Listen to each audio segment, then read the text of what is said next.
Pessoal, boa noite.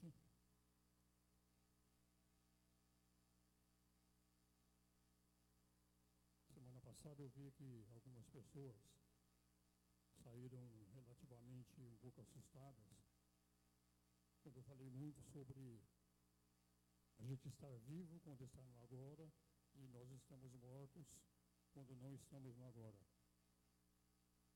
Então, quando o estado nosso de vigília, nós estamos correndo no passado, está normal aí ou não? Alô? Eu tenho que dar um berro aqui para ele falar. É? Ah. Mas eu acho que está saindo sim, tá? Lembra que semana passada parecia que não estava gravando, mas gravou tudo? Só uns pequenos intervalos é que sumiu. Então, tem que gritar. A sensibilidade aí do sistema que está ruim. Não, mas vamos em frente. Não é para assustar não, gente. Mas é que existem sempre dois pontos de vista. Existe o ponto de vista do ego, existe o ponto de vista do espírito. O ponto de vista do espírito, ele está vivo quando ele está atuante. O espírito está atuante em pessoas como um Buda, como um Cristo, como um Krishna. Então a gente vê que realmente o espírito está atuante totalmente. Totalmente o espírito está atuante. Em ele estando atuante, então ele está vivo. Porém, quando quem está atuando é o ego, principalmente quando a gente vive no passado e no futuro, nós estamos desligados do espírito. Então, quando nós falamos de morto-vivo, o ego é o morto-vivo. O ego realmente ele está operando de uma forma, tomou conta da manifestação de tal forma, tomou conta do corpo de tal forma, que a gente não ouve o espírito, mas nem por intuição. A gente não ouve. Então, o morto-vivo é nesse sentido, é o ponto de vista do espírito ou o ponto de vista do ego. Quando o ego está vivo, o espírito não está atuando. Quando o ego realmente dá um sossego, e a gente vive no agora, a gente vive realmente uma vida digna, então aí o espírito está atuando. Então, o conceito que o Ramana dá de morto-vivo é esse. Não é que realmente, se o espírito está realmente, como se diz, colocado de lado, que nós estamos mortos fisicamente. Não, a nossa vida continua. Mas ela continua de uma forma... Algum problema, Renato? Ah, sim. Tá. Ela continua de alguma forma sem a participação do espírito no nosso dia a dia. O ser realizado é aquele que o espírito participa da vida durante 24 horas por dia. Aí a gente ensinaram para nós, quando a gente morre, ou quando a gente vai dormir, dorme profundamente, que na realidade nós voltamos para o mundo espiritual. Não voltamos. A primeira fase do nosso sonho, do nosso sono, que é quando o corpo físico dormiu, mas o corpo astral está operando plenamente, quem está operando é a mente através do corpo astral, não é o espírito. Por isso que a nossa vida onírica, quando nós estamos realmente durante uma fase de sonho, tem fases que o espírito está atuando no veículo astral. Então está vivo lá também, como estaria vivo agora, como estamos no agora. Mas no veículo astral, quando nós estamos operando de uma forma no passado e no futuro também, pelo fato de nós irmos para o veículo astral, não significa que nós mudamos. É o ego que está operando. Só que em vez de operar num veículo físico, está operando num veículo astral. Então, a atividade do ego durante o sonho, se é o ego que está atuando, é a mesma coisa de o ego atuando quando está acordado. Então, o ego, quando está no veículo físico, ele acha que o mundo físico é a realidade. O ego, quando está operando um veículo astral, ele acha que a realidade é um mundo astral. Mas nenhum desses mundos é a realidade. Acima dele existe mais coisa. Então, se nós somos operando só no veículo físico, nós não temos consciência do veículo astral. Se estamos operando só no veículo astral, também não temos consciência dos outros veículos. Então a realidade passa a ser exatamente aquilo que a gente está vivendo naquele momento. Mas as realidades são ilusórias. Então a única forma da gente enxergar o mundo astral e enxergar o mundo físico é operando no mundo da mente. Que existe o mundo físico, existe o mundo astral, existe o mundo da mente. O mundo da mente consegue observar os dois planos abaixo dele. Então, quando nós estamos operando no plano da mente, então nós somos mais conscientes. Não no veículo astral, no veículo da mente. Nós somos mais conscientes. Mas nós somos mais conscientes dos veículos inferiores. Porque mesmo operando no veículo da mente, quem está operando é o ego. Então o ego está num plano mais sutil, mais refinado, que é o plano da mente, mas a operação ainda é do ego. Ele não morreu, ele está vivo. Só que de lá ele tem a percepção dos três mundos, mundo mental, mundo astral e mundo físico. Mas lá não necessariamente ele tem percepção dos mundos superiores. Então ainda é o ego. Então mesmo operando no nível da mente, por mais profundo que seja esse estado mental, quem está operando ainda é o ego. Só que dentro do desenvolvimento do princípio mental do ego, existem seres que chegaram no top do mundo mental.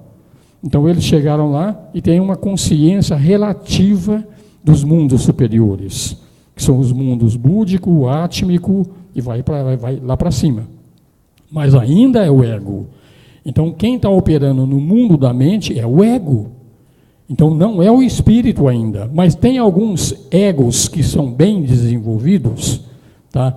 Que tem a percepção do espírito. Então ele está caminhando para a integração com o espírito.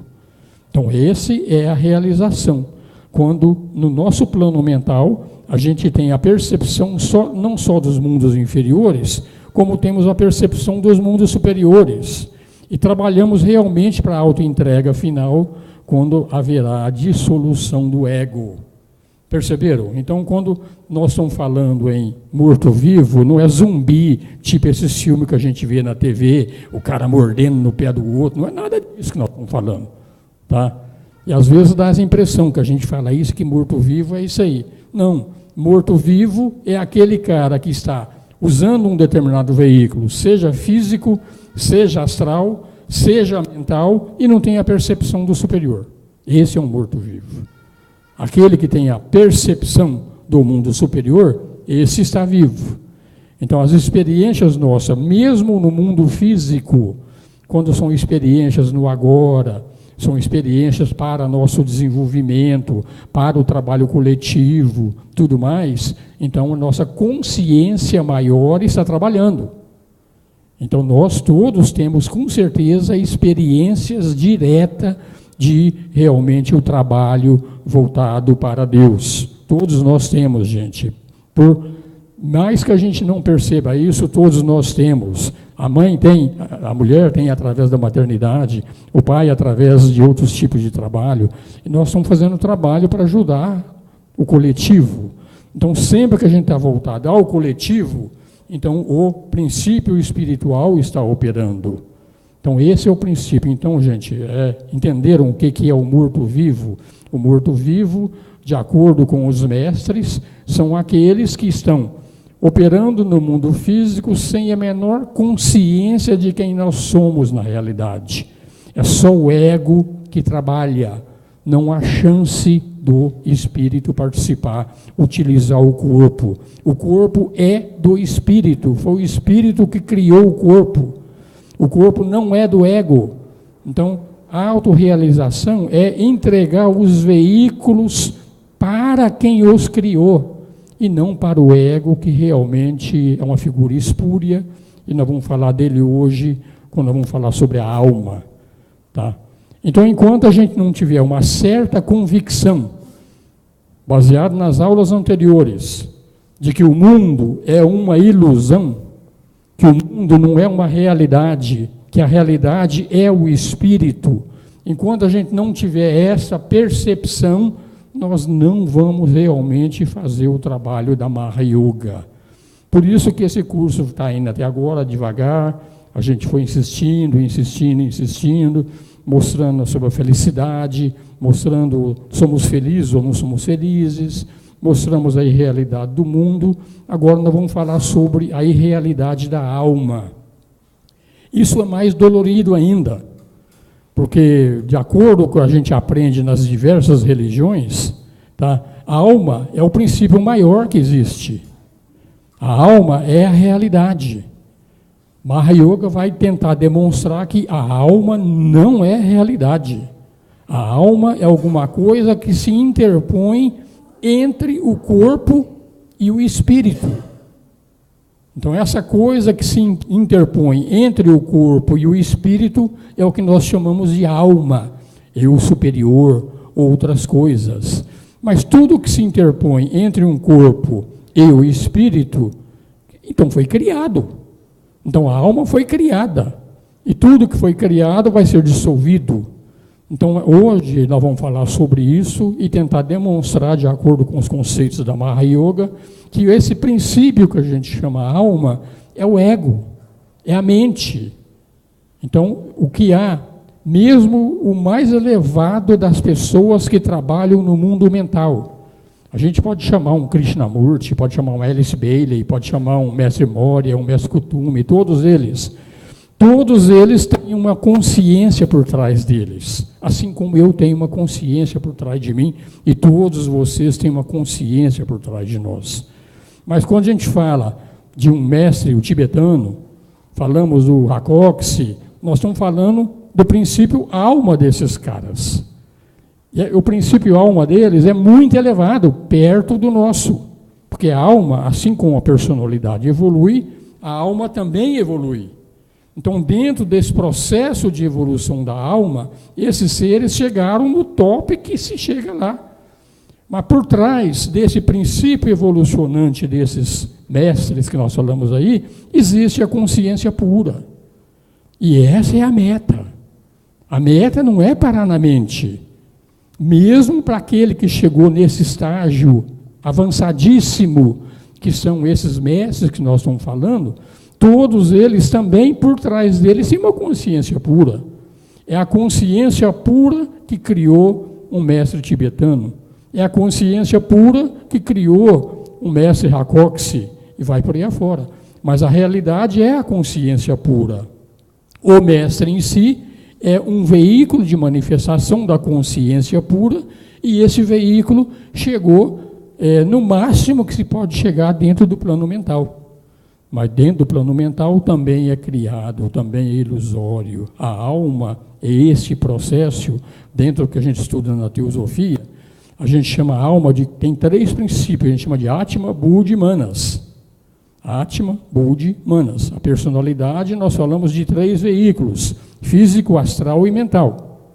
Então, nós operamos como personalidade no plano físico, no plano astral e no plano mental. A alma atua no plano mental abstrato, que é o princípio Manas. Acima de Manas, ela tem um princípio Buddhi, e acima de Buddhi tem um princípio Atma. Então, a realidade da alma, o mais próximo da realidade da alma, é o princípio Atma, não é o princípio Manas. Os mestres que se realizaram, eles estão vivendo no plano átmico. Eles não estão residindo no plano Manas, que é o plano mental abstrato. Mas eles criam veículos e operam também no plano Manas também. Então, faz parte do trabalho deles. Tá? Então, os mestres têm um veículo Manas. Aqueles que se realizaram, eles não têm mais o veículo Manas, eles foram embora. Mas aqueles que ficam para ajudar o mundo, eles retêm um veículo Manas para fazer esse trabalho. Pois não? Osmir, uma dúvida. A alma tem algum traço da personalidade, como ser homem ou mulher? A alma tem algum traço da personalidade? Pois é. Quando a gente fala em corpo físico masculino e corpo físico feminino, isso é inerente ao plano físico. Os mestres, eles não têm sexo. Então, para quem está lá no plano mental, nós, quando morrermos, se chegarmos a ascender até o plano mental realmente, nós não temos como almas, como princípio mental, nós somos, como se diz, sem sexo.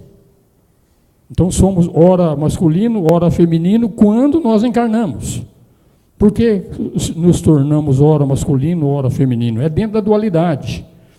O princípio masculino é o princípio espiritual, é o princípio positivo. O princípio feminino é o princípio negativo, é o princípio realmente do mundo. Então é matéria e espírito. O princípio feminino é muito mais ligado ao aspecto material. E o princípio masculino está mais ligado ao princípio espiritual. Olha, não vão achar que eu estou falando que o espiritual é melhor que o material. Não é. Tanto o aspecto prakriti, que é matéria, quanto o aspecto purusha, que é espírito, ambos provêm de uma fonte única. Então, o princípio material, ele é tão divino quanto o princípio masculino, purusha, tanto faz. Mas, quando nós puxamos mais para o princípio feminino, então aí é a característica da maternidade, a característica que as mulheres têm mais diferenciadas do homem. Quando nós puxamos para o lado masculino, nós puxamos umas outras características. Mas ambos os princípios são igualmente divinos e não tem nenhum melhor do que o outro. Então, o que é melhor, ser masculino ou ser feminino? Infelizmente ou felizmente, a alma é um princípio completo.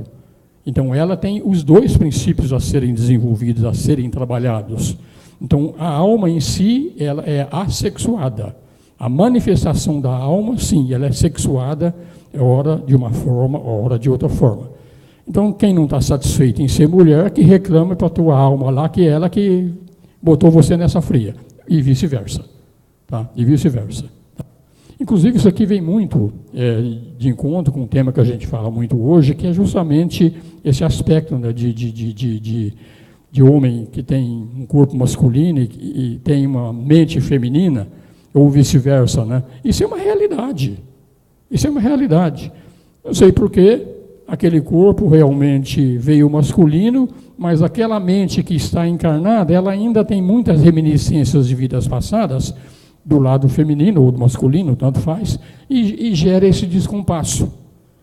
E esse descompasso não é acidente, não. Tem gente que acha que isso é um acidente. Não é. É justamente uma oportunidade que a pessoa está tendo para aprender a conviver com os dois aspectos. Tá? Então, gente, esse negócio de que é melhor ser homem ou melhor ser mulher, isso aí é uma briga besta que não tem sentido nenhum. Todos somos iguais, todos nós somos princípios espirituais plenos. Ok? Pode falar, Joyce. Boa noite. Eu posso dar meu testemunho, que eu vivo isso na minha casa. A minha filha hoje tem 29 anos, hoje é filho. Com uns 16 anos, criei como filha, né, Amanda, mas aos 16 anos ela falou exatamente isso para mim, que ela não se via como mulher, que ela se via como homem. Fizemos tratamento, falei com médicos, especialistas, os melhores especialistas, eles falaram que não tem explicação. Hoje, pela lei brasileira, ela já tirou todos os documentos e os juízes a aceitam. Hoje ela é Tiago. No século XXI. E no Brasil, e não no Afeganistão. Porque senão ela estava numa fria danada, viu? Mas é isso mesmo, tá? Então, o corpo, ele é uma coisa. Mesmo que nós ainda não tenhamos uma conexão com o espírito, a gente tem a conexão só com a alma, que é o princípio intermediário. Se a nossa conexão já é com a alma, isso já é um grande passo evolutivo.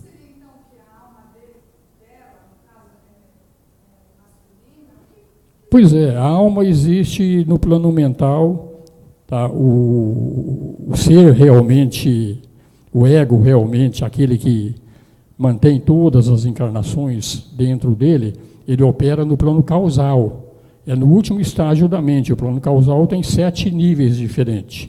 4 níveis é uma mente do ego. Acima disso já é a mente da alma. Então, depende de como a gente está. Então, o princípio mental concreto, ele pode até parecer masculino e feminino, porque é o ego que está realmente utilizando aquele princípio mental. Mas quando entra nos 3 últimos níveis do plano mental, aí já entra no causal, então aí é totalmente assexuado. Totalmente. Mas a mente nesse aspecto que estou falando, nos 4 primeiros estágios da mente, que são os mais grosseiros, ainda é o ego que está operando. Tá? Então, mesmo no nível físico, o cara morre ou dorme, quando ele acorda no plano astral, ele é homem ou mulher. Quando ele está no plano mental, ele ainda acha que ele é homem ou mulher. Ele só vai sair dessa ilusão quando ele chegar nos últimos estágios da mente, onde ele realmente aí tem a consciência da alma propriamente dita, que é a consciência do corpo causal. É aquilo que a gente chama de Atma Buddhi Manas. Então, quando a gente tem essa consciência do Manas, então aí nós vamos ter a consciência de todas as nossas vidas passadas. Está tudo lá. Quer dizer, a gente poderia ter agora também se a gente aprendesse a trabalhar, mergulhar nos registros e fazer meditação profunda, então pode chegar lá. Como a gente não está nesse estágio, então a gente ainda está engatinhando nessa brincadeira aí. Seria hoje uma evolução do ser humano, ter esse esclarecimento, juízes dando... O que está em evolução não é a consciência pura. A consciência pura ela é divina, não tem nada a ser desenvolvida. O que está em desenvolvimento é o princípio mental, é o princípio do ego. Esse está em desenvolvimento. Então, teria esclarecimento de espíritos que viessem... Como é que é? Teria uma influência espiritual para... Não é influência espiritual. É aquele ponto que nós chamamos que existe alguma coisa entre o espírito e o corpo. Esse é alguma coisa entre o espírito e o corpo, que é o chamado alma. A gente vai falar sobre ele bastante, sobre hoje, você vai perceber. Tá? Então, a alma é o princípio mental. O espírito é o princípio consciência. Tipo assim, para hoje ter esse esclarecimento na sociedade, é isso que eu estou falando. Pois é. Como é que você chegou aqui? Por que você veio até aqui? Procurando conhecimento, mas quantos estão procurando o verdadeiro conhecimento? A grande maioria não quer conhecimento, a grande maioria quer boleta. A grande maioria quer um Deus que faça tudo por eles. Quer um mundo o melhor possível e que Deus faça tudo para mim. Esse é o lado da grande maioria das pessoas. Aqueles que realmente querem encontrar a verdade, eu falo aqui brincando de vez em quando, a verdade dói. Ela dói porque a verdade não somos nós como ego. A verdade é o espírito.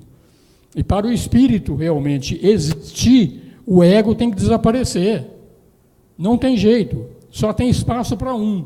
Ou é alma, ou é espírito. Então, quem está procurando esse tipo de workshop que nós estamos dando aqui, é que já está começando a acordar para essas coisas maiores.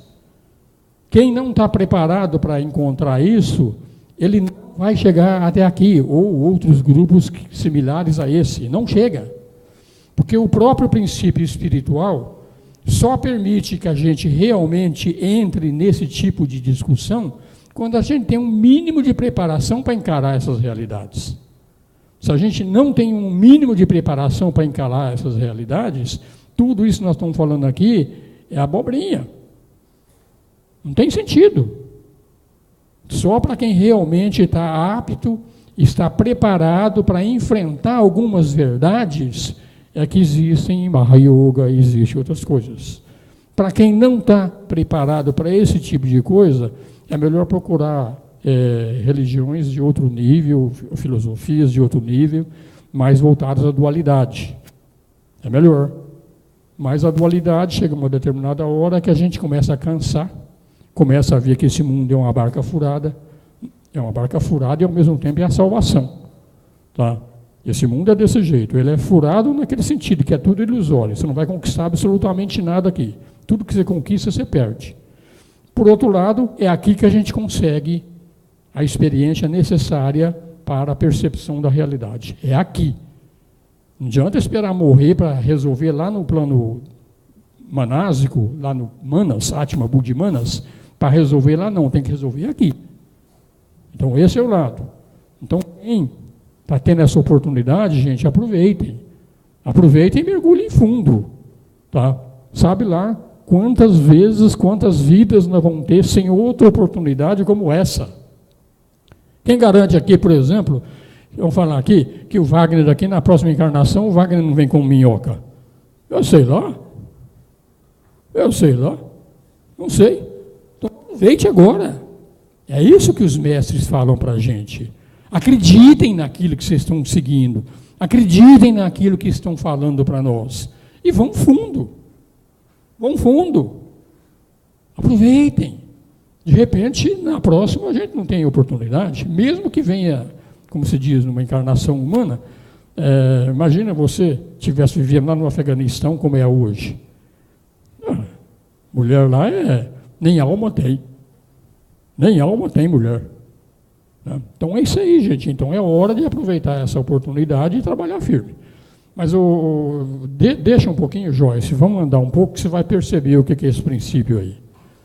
Tá? A maioria de nós acredita que existe alma. Porque se a gente não acreditasse, nenhum de nós estaria aqui.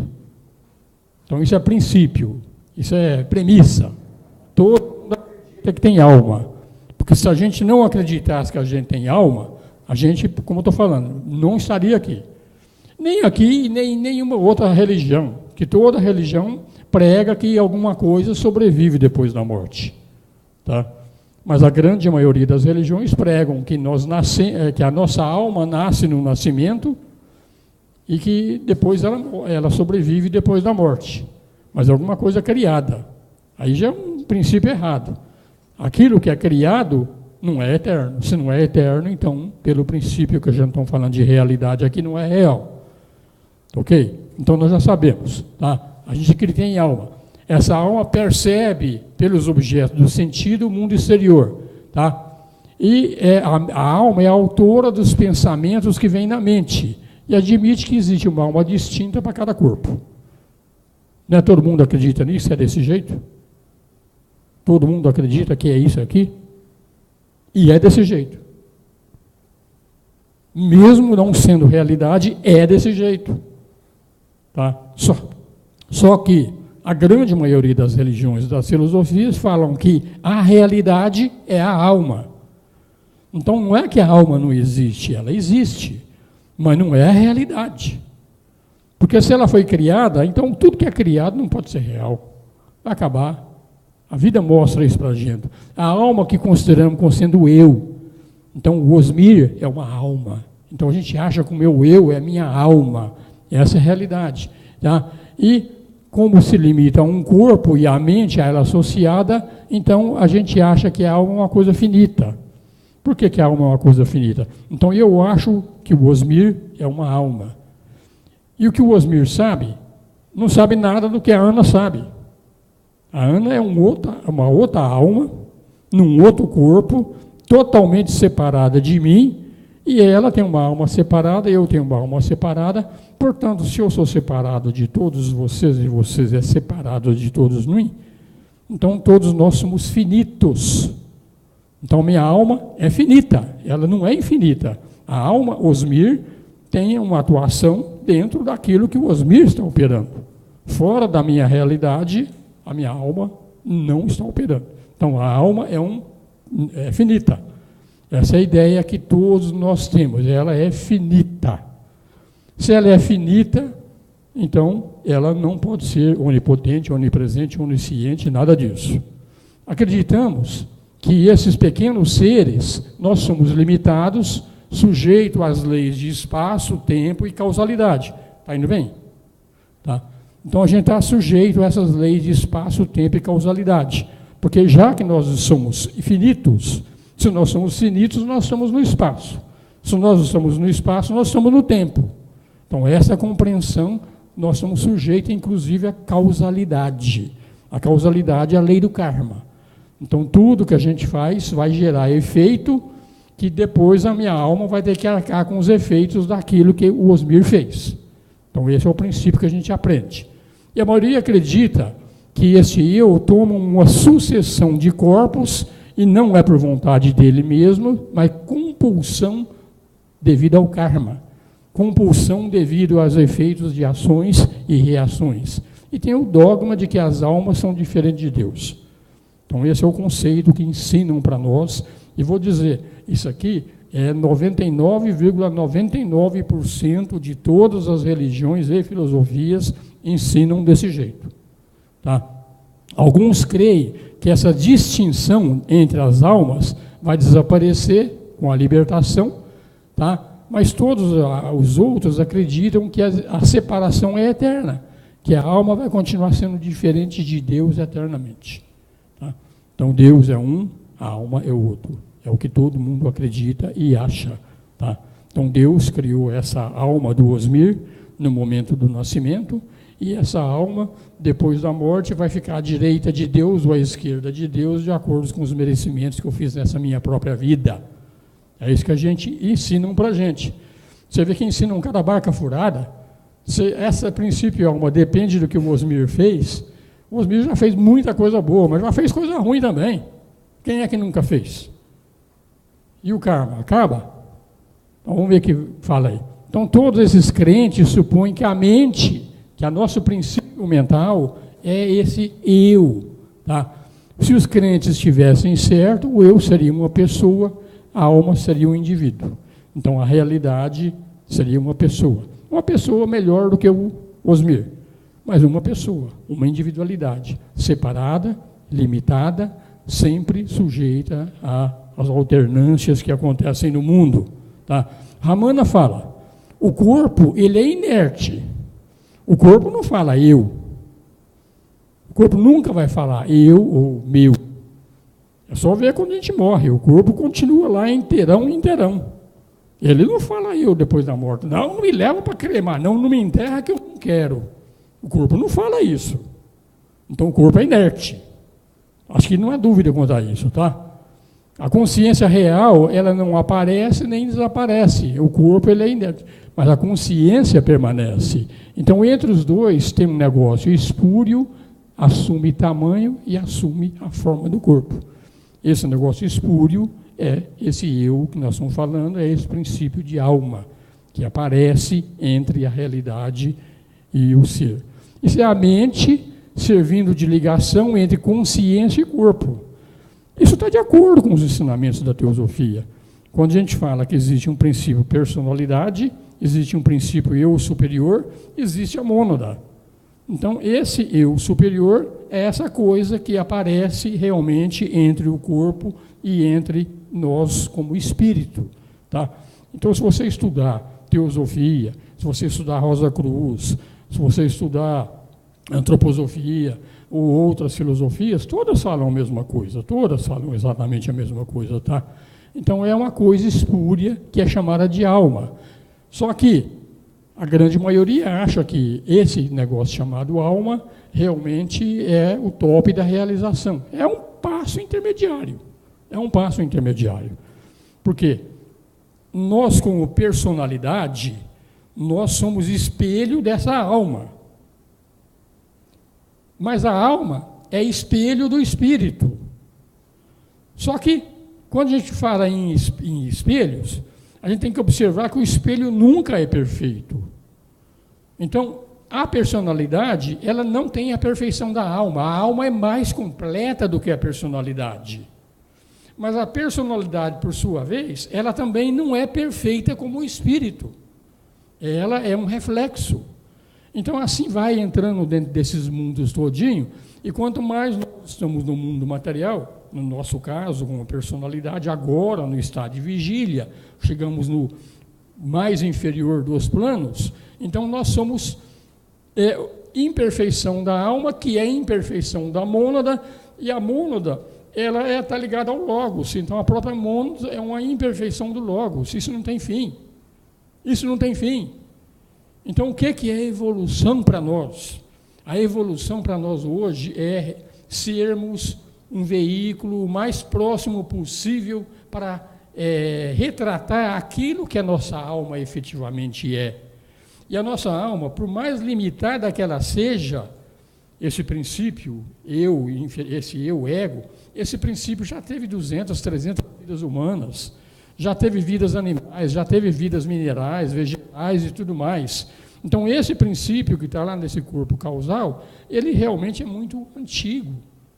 Então, a personalidade, como não lembra de nada disso, Então ela é imperfeita. Por quê? Se a alma em si ela é um fragmento, a personalidade é um fragmento do fragmento. É onde nós estamos, achando que essa é a nossa realidade.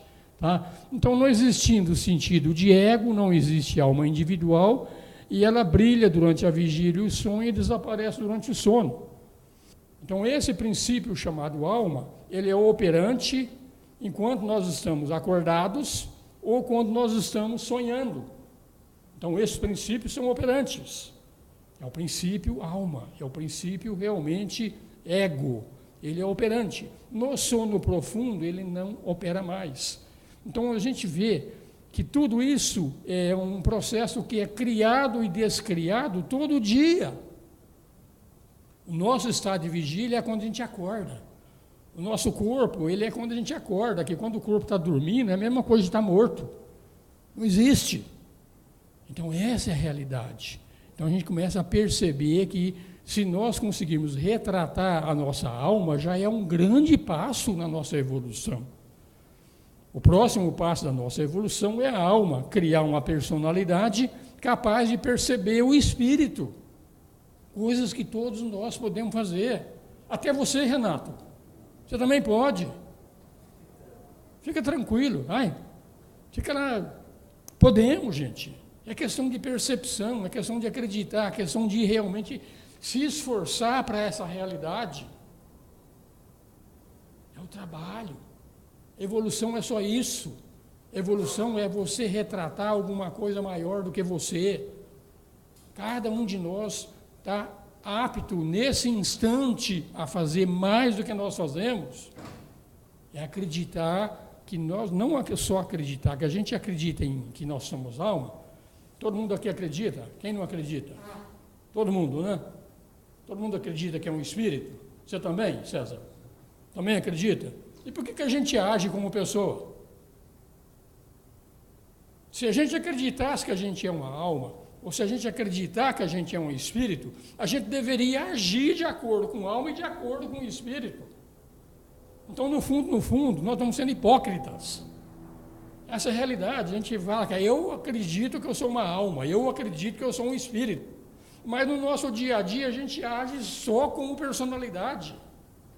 Não age como alma e nem age como espírito. Então isso é hipocrisia, isso é desconhecimento da realidade. Falar que eu acredito em uma coisa, mas as minhas ações são totalmente diferentes daquilo que eu acredito. Onde é que está o espiritualista aqui dentro de nós? Quem é que aqui que não age 99% do dia só para os objetivos do corpo e para os objetivos das nossas emoções e para o objetivo da nossa mente? Nós já fazemos isso. Então aí vem a seriedade que o Ramana e o Maharaj sempre falam. Enquanto nós não formos sérios com o trato da coisa espiritual, não vai mudar nada.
Você passa a ser a consciência, então você está num estágio além do estágio da alma.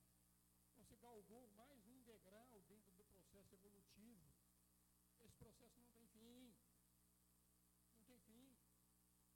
Então, o dia que a gente chegar na consciência do nosso espírito, que é a nossa mônada, tiver a consciência dela, nós vamos querer estar encarnado aqui nós vamos querer retratar a consciência.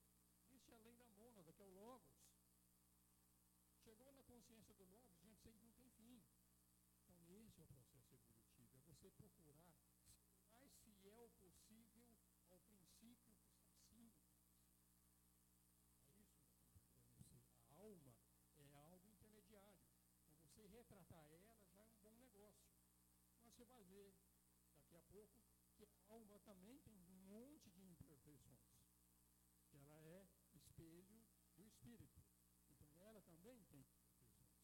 Então, Ramana fala que esse pequeno ser, ele é hipotético, é um sonho da mente, na luz da consciência e do corpo, feita da luz da consciência e do corpo.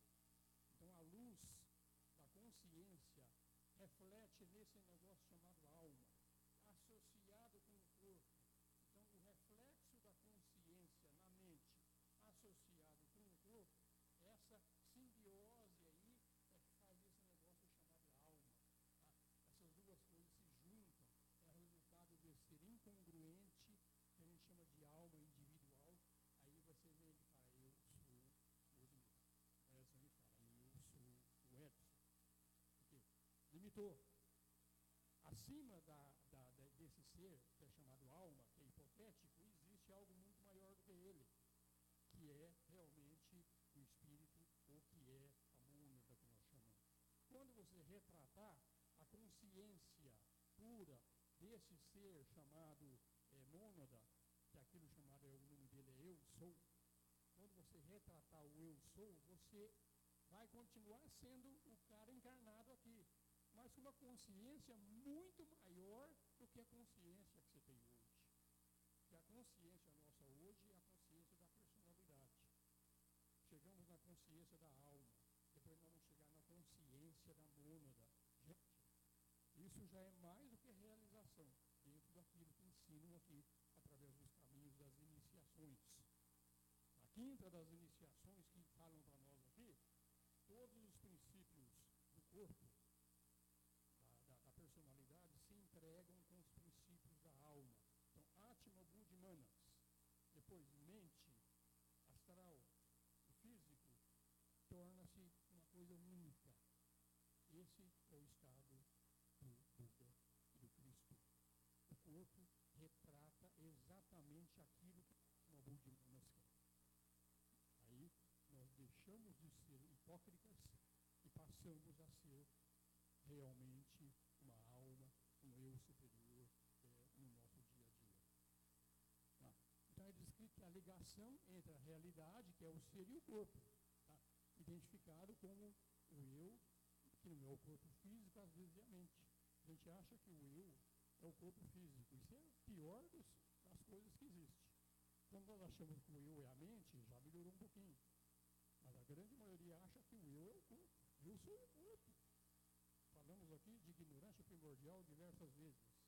A ignorância primordial é de que eu sou o corpo. Enquanto eu achar que eu sou o corpo, eu nem falo que eu sou a alma. Eu sou o corpo. Isso é o estado da grande maioria das pessoas encarnadas no nosso mundo de hoje. Tá? Porque aquele que fala que eu sou a alma, são pouquíssimos que falam com conhecimento de causa. Porque aqueles que falam com conhecimento de causa, eles agem como sendo alma. Tem os materialistas puros que não acreditam em nada além do corpo. Existem os pseudo-espiritualistas que falam, eu sou uma alma, mas continuam agindo como se fosse um corpo. Não mudou nada. Virou um negócio intelectual aqui, não mudou nada. Então a gente vai aprendendo com tudo isso. Então não dá para decidir o ego da mente. A mente não é uma forma mais ampla do eu. Ela não passa de diversos views. A mente como um todo, é a somatória da minha mente com a da tua, tudo somatória de todas as mentes é a mente. E o ego é um pedacinho da mente. Renato é um pedacinho da mente que se arvorou ser Renato, gosta desse negócio, não quer mudar de jeito nenhum. Não quer ampliar. Estou brincando, tá, Renato? Eu sei que você é sério e você está procurando galgar lá, mas esse é o fato. Tá? Então, a chamada alma não é mais do que esse pequenino eu O ser real, ele nunca se limitou, tá? Nunca se transformou numa coisa pequena. A alma individual, ela não tem existência real. Eu acho que já é mais ou menos claro para todo mundo que a personalidade vai acabar, no máximo, dentro de 100 anos. Quem vai viver mais de 100 anos aqui? Pouquíssimos. Tá? A personalidade vai acabar. Mesmo para aqueles que têm a consciência do que ensina a teosofia, por exemplo, que quando você morre, você passa a trabalhar no plano astral. Então, trabalhar no plano astral é o mesmo eu pequenininho, não mudou nada, Tá? Mas ele vai desaparecer também, tem a segunda morte, morte do corpo astral. Aí incorpora o princípio maior da personalidade, que é o princípio mente. Mas esse princípio mente, a gente chega lá e acha que é o Osmir que está lá ainda também. E aqui corre a terceira morte, aí na terceira morte nós chegamos no plano causal, e lá no causal, então a gente tem a percepção de que tudo foi ilusão. Tudo foi ilusão, tudo vai acabar. Então, já é um belíssimo avanço quem tem essa percepção. Melhor ainda quem perceber que esse princípio que é o causal também apareceu. Aí você está tentando chegar na consciência que existe além da mente. Aí já não é mais mente, aí já é consciência. E dentro da consciência tem diversos graus também. Dentro da consciência tem a consciência búdica, tem a consciência átmica, tem a consciência acima disso ainda. Então, gente, isso é nosso. Eu estou vendo, Júcio, que você está fazendo assim uma carinha assim de que vai dar muito trabalho fazer isso. Vai não, gente. Não vai não. Está aqui, lá dentro. E todo dia a gente tem experiência de que isso é realidade. Todo dia a gente tem. Tá? Quando você dorme profundamente, o corpo morreu, a mente morreu, e está lá, você não tem a percepção que a mente não está participando. Mas quando a gente está dormindo, a gente está mais próximo dessa realidade. Então é só aprender a dormir acordado. Aprender a dormir acordado se chama samadhi. Trabalho que a gente pode desenvolver e fazer a prática do samadhi no nosso dia a dia. Tá? Então, só há um único ser real, que é a consciência pura que está além do tempo. Essa é a consciência pura. É isso que a gente tem que buscar. E essa consciência, ela não é divisível. A consciência pura é uma consciência única. A única coisa que é possível de ser dividida, e assim mesmo, ilusoriamente, é o princípio mental. O princípio mental pode parecer que ele realmente é dividido. Tá? Tanto que existe uma mente do Osmir, existe uma mente do Wagner, do vai para fora. Tá? Mas na realidade, essas duas mentes, ou N mentes que nós temos aqui, é uma mente única, e esse nosso ego, que a gente chama, ele se apossou de um pedaço da mente.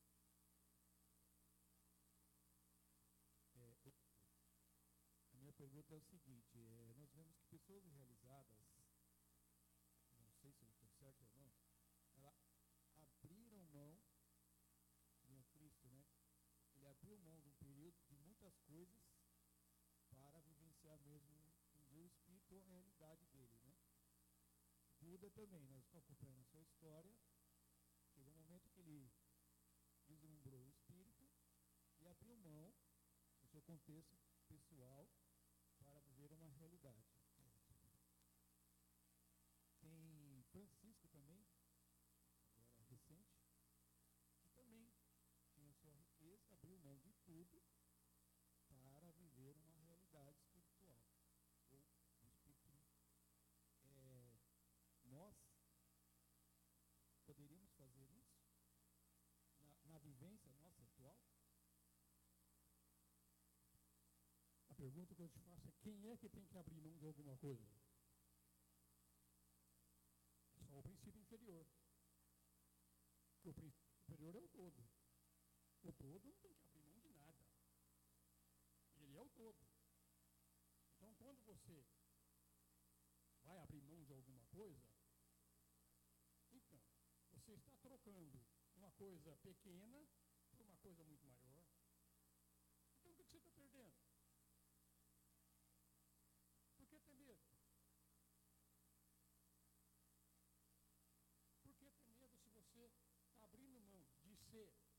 coisa pequenininha para se tornar uma coisa maior.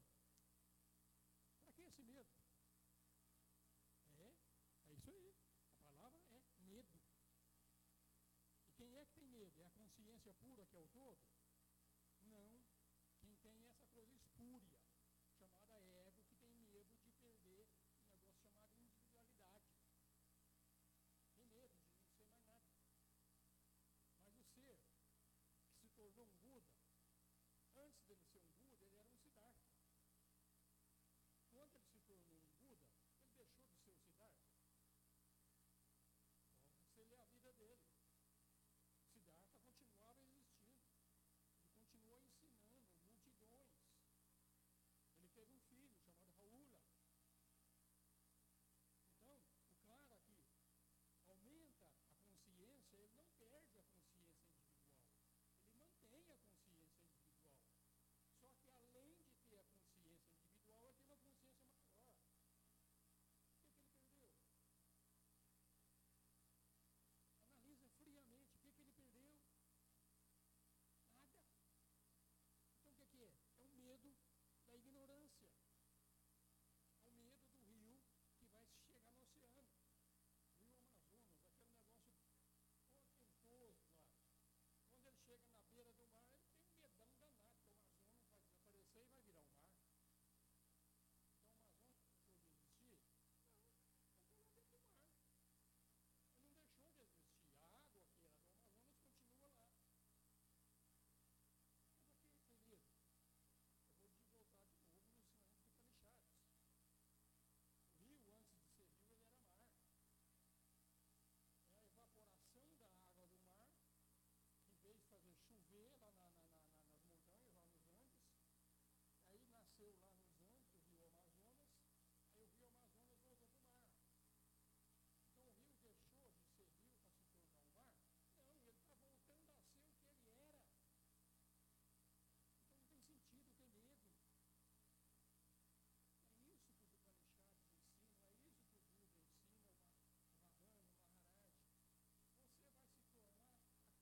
Isso todo mundo falava, caga de medo de enfrentar esse negócio. Mas é um medo oriundo da ignorância. Você não tem nada a perder, Cícero, você só tem a ganhar. Então para de defender o Cícero. Haja como uma alma que tu és. Haja como um espírito que tu és. Não tem mais nada a perder. Enquanto você insistir em ser o Cícero, o que vai acontecer? O Cícero vai ficar velhinho, vai perder tudo que ele conseguiu, morrer, e vai nascer de novo, vai começar tudo outra vez. É isso. É isso que você quer para a sua vida? Independente do tanto que você já estudou do espiritualismo, eu estudei mais velho que você, eu estudei mais. Independente disso, essa percepção é natural para a gente. De ter essa percepção da realidade, que tem alguma coisa maior. Então, para que ter medo? Mergulha. Mergulha. Quanto mais fundo você mergulhar dentro de você já fez diversos cursos aqui com a gente, ainda tem umas práticas. Fazer curso, aprender um monte de coisa, anotar tudo, decorar a apostila inteira, aprender tudo e não fazer isso no seu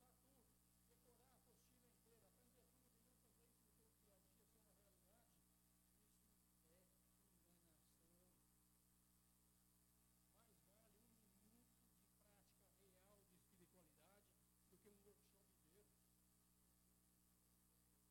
é enganação. Mais vale um minuto de prática real de espiritualidade do que um workshop inteiro. Esse é o problema. Quando eu falo muito perto, parece que dá eco aqui. Quando eu falo muito longe, some o sinal de lá. Aí eu fico, como se diz, entre a cruz e a caldeirinha. O que é que eu vou atender? Tá? Mas percebeu, Cícero? O único cara que pode trabalhar isso é você. Não tem nenhum outro que pode trabalhar isso. Só você. Então, enquanto a gente vê desejos pelo mundo, enquanto a gente tiver aversão pelo mundo, enquanto a gente tiver medo, a consequência é morre e nasce de novo. Se está tudo bom para você, continue. Mas se você parar para seguir a cartilha da Maha Yoga e fazer aquela reflexão sobre a felicidade que existe nesse mundo, você vai perceber que realmente tudo aqui é uma quimera. Nada, nem o teu nome Cícero vai sobrar. Nada. E te digo mais, hein? Depois de alguns anos que você se for, nem lembrança do Cícero as outras pessoas vão ter. Talvez a tua mãe ou teu filho, não sei, que estiver vivo, ainda lembre durante um certo tempo. Mas vai acabar. Tudo ilusão. Tudo ilusão. Não foi muito duro, não, foi? Partir do pressuposto que esses tinham uma função a cumprir. Uhum. Partir do pressuposto que esses tinham uma missão a cumprir. Pois é. Você entrega tem uma missão. Pois é. Pois é. E também nós, nessa entrega. Mas, Cícero, eu vou te dizer de novo, Cícero.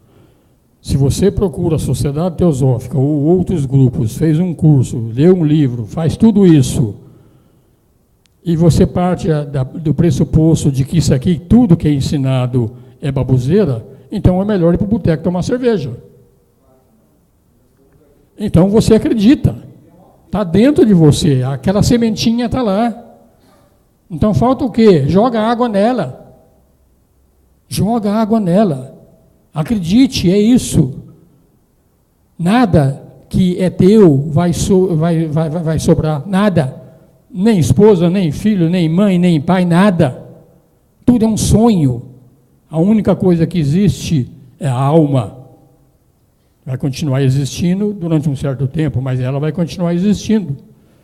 Mas no nível da alma, se você acredita nisso aí, essa alma já teve um monte de encarnação. Então ela já teve um monte de mãe, um monte de pai, um monte de filho, um monte de esposa, um monte de esposo. Tudo irrealidade. Por que a gente não lembra dessas coisas? Porque foi tudo sonho. Tudo é sonho. É o sonho do mundo. Então é hora de acordar e ver que esse mundo é mera ilusão. Maya é a palavra que os hindus usam. Oi. Boa noite. Eu acho que o Cícero quis dizer que a alma tem uma missão. E deve ter muita gente que entende assim. É por aí. E como a Maha Yoga vê isso? A única missão da alma é te atrapalhar, te prender no mundo. Ela quer subsistir, ela está com medo de voltar a ser oceano. No começo não, agora você já teve 300 vidas. Não sei, estou chutando um número aí. Então você já cresceu o suficiente para perceber que é infantilidade. E todos nós somos infantis. Infantis. A gente lê, estuda, aprende, vai no workshop, vai naquilo, vai lá, sai daqui e continua lá, uma mera personalidade para cuidar daquilo, aqueles assuntos do dia a dia. Não tem nada de errado em cuidar do assunto do dia a dia, gente. Não é que eu estou falando para abandonem o mundo, não é nada disso. Mas vivam no mundo, mas a todo instante que você está no mundo, põe um plano de fundo do espírito por trás de você. O melhor exemplo disso aí é o computador. Você usa um programa qualquer, internet, ou você usa um programa PowerPoint, você usa outro programa qualquer para você utilizar. Mas por trás de todos eles tem um programa maior que chama Windows. Se não tivesse esse programa maior chamado Windows, esses outros programas não funcionariam absolutamente. A personalidade, você vive com uma personalidade com a consciência de que você é um programa, mas por trás de você tem um programa maior. Aí você se espelha no programa maior. O programa maior é o programa da alma. Por trás do programa da alma tem um programa maior do que ela, que é o programa do espírito. Então nós podemos estar no mundo, podemos usufruir do mundo, mas a gente tem que usufruir com a consciência a todo instante de que quem é o verdadeiro usufrutário daquilo que está acontecendo é o espírito. Ou é a alma, não é o corpo. A gente come alguma coisa gostosa, um bolo de chocolate, se lambuza com aquele bolo de chocolate e acha que é o corpo que está gostando. Mera ilusão. Mera ilusão. O mundo é mental. O princípio, para entender o sabor do bolo que você está comendo, esse princípio é mental. Se um programa chamado bolo de chocolate não tivesse na tua mente, você ia olhar para o bolo de chocolate e achar que é cocô. É. Se não tiver esse programa do bolo de chocolate na tua mente, você não percebe. Então o mundo é mental, não é físico. Então é essa a realidade que a gente tem que procurar. Você está no mundo, come o bolo de chocolate, mas você tem a percepção que quem está percebendo que aquilo é um bolo de chocolate é o princípio mental. Não é o corpo. O corpo não está nem aí com gosto de chocolate, que no fundo, matéria é tudo igual. Tudo igual. Tudo é prakriti. Tudo é um átomo, tudo é átomo. Por que tem sabor diferente? Porque é a mente que criou esse princípio. Então tem um programa bolo de chocolate rodando aqui. Programa de homem gostar de mulher. É porque está aqui na mente. Não é o corpo que gosta puramente, não. É o princípio mental. Vice-versa. Mulher com homem, mesma coisa. Beleza. Beleza está na mente. Não está no corpo. O corpo é feio e dói, gente. Você está achando bonitinha? Tira a tua pele aí. Tira só a pele. Olha o que resta aí dentro. Aí você vai ver, tem que ser bonita. A gente disfarça. Aí passa um batonzinho, passa um creminho, coisa e tal. Engana os trouxas, os homens gostam de ser enganados. Engana os trouxas aí. Mas é isso. Mas a tua beleza está dentro da minha mente. Ou a tua feiura. Também está dentro da minha mente. Cada um vai achar aquilo que quer. Tanto que o conceito de beleza não é universal. Cada um tem o seu conceito diferente. Tudo é mente. Se tudo é mente, tudo é alma. Tudo é alma, não é corpo. Corpo é um negócio que ninguém sabe explicar o que é. Nem os cientistas e nem os espiritualistas não sabem explicar o que é. Vamos em frente, gente. Eu estou perdendo muito tempo aqui hoje, a gente está falando mais do que deve aqui. Tá? Então a mente não tem existência separada dessa entidade espúria, é a mente, que é o eu. Tudo criação da mente, a ignorância, a limitação, a consequente existência condicionada, tudo é fruto desse eu, tá? E participa dessa irrealidade, duas vezes. Tudo. Tá? Estamos todo mundo sonhando aqui, todo mundo hipnotizado, achando que isso aqui é a melhor coisa que existe. Está todo mundo sonhando. E é muito fácil de perceber isso, gente. Quando nós dormimos e sonhamos, aí a gente acha que a realidade é um sonho, que é o mundo astral. Aí o mundo físico não existe. Então o mundo físico não é real quando nós estamos sonhando. Quando nós acordamos, aí nós usamos o veículo físico, não o veículo astral. E achamos que isso aqui é realidade, que é a realidade, mas é outro sonho.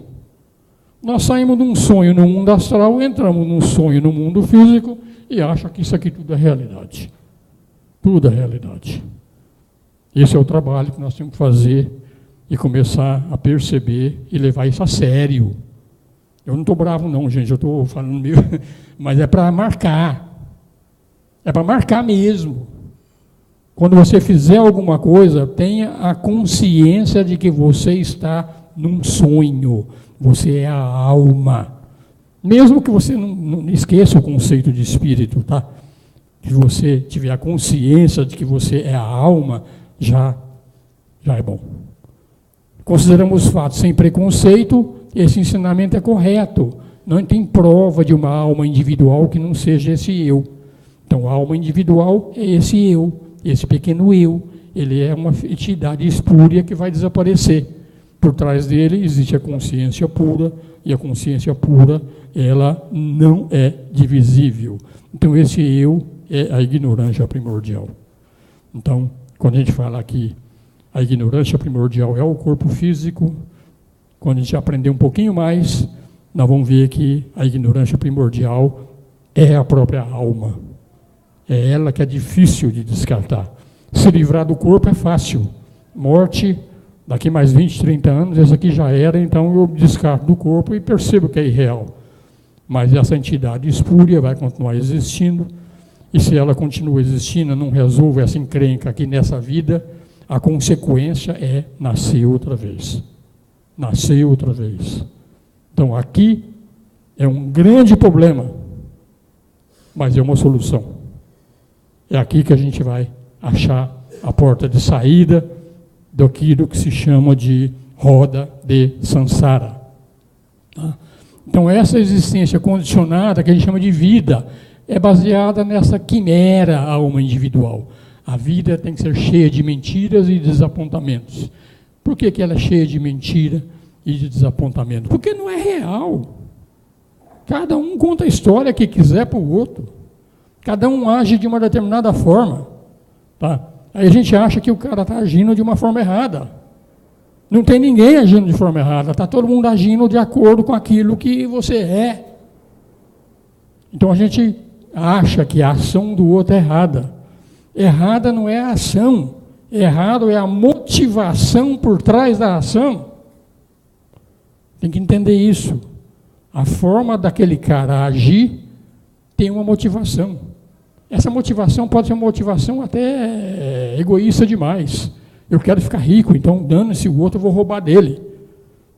Mas a motivação é essa. Tem outro cara que às vezes rouba, não é por essa motivação, rouba porque está com fome, a motivação é outra. Então a gente tem que ver isso aí. O outro, na realidade, é Deus, como eu sou Deus, como vocês são deuses. Tudo é Deus agindo. A minha forma de captar a ação, se eu estivesse conectado com Deus, eu perceberia a motivação de todo mundo. Como eu não percebo a motivação de todo mundo, porque eu estou limitado nesse troço chamado osmia. É difícil de captar isso? Então vamos em frente. Shankaracharya falou, Shankaracharya realmente é um dos expoentes dessa filosofia de Vaita. Os grandes mestres que vieram, o último foi o Ramana, dessa linha. Antes do Ramana, dessa linha, foi o Shankaracharya, tá? Há 1000 anos atrás.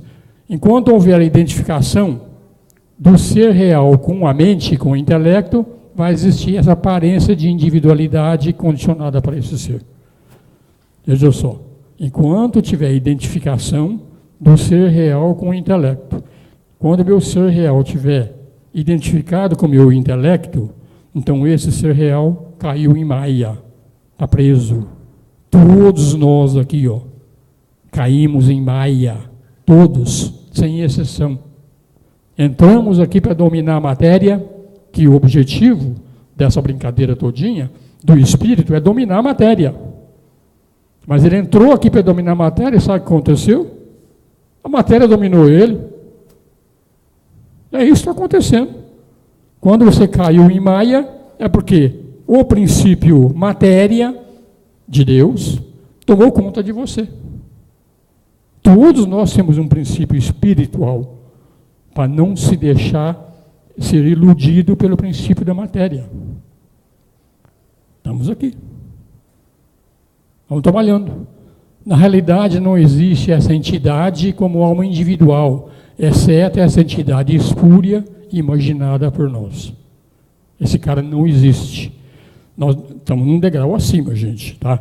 Que até agora eu falei que a gente descobrir que nós somos a alma já é um belo de um passo. Mas depois que a gente descobrir que a gente é essa alma, a gente tem que dar um outro passo. Perceber que, na realidade, essa alma está ali e é um princípio evolucionante como a personalidade é. E ela gostou da brincadeira. Ela entrou no princípio aqui e foi dominada pela matéria. Então é hora de deixar de ser dominado pela matéria e passarmos a ser consciência. Passou a ser consciência, acabou a brincadeira. Acabou a brincadeira. O ego não existe mais. O ego existe enquanto você não percebe que você é a consciência. Quando você perceber que você é a consciência, acabou a brincadeira. Não tem mais encarnação. Para que eu vou entrar aqui nesse sonho aqui mais uma vez? Estou fora. Para quê? Toda vez que vem aqui, nós somos enganados, a matéria é muito forte. A matéria tem atrativo demais. Então você entra aqui, é tanto atrativo que tem que a gente acaba sendo dominado. Então aquele ser que se realiza, percebe essa experiência da força da matéria e fala, tchauzinho, tchauzinho, nunca mais entra nessa brincadeira. Porque entrou, está enrolado. É a historinha do Indra. Eu já contei diversas vezes, eu gosto dessa historinha, que ela é legal. O Indra é o rei dos Devas. É uma evolução paralela à evolução humana. O rei dos Devas é, cara, a potentade dentro da criação, ele é um maior dos maiores.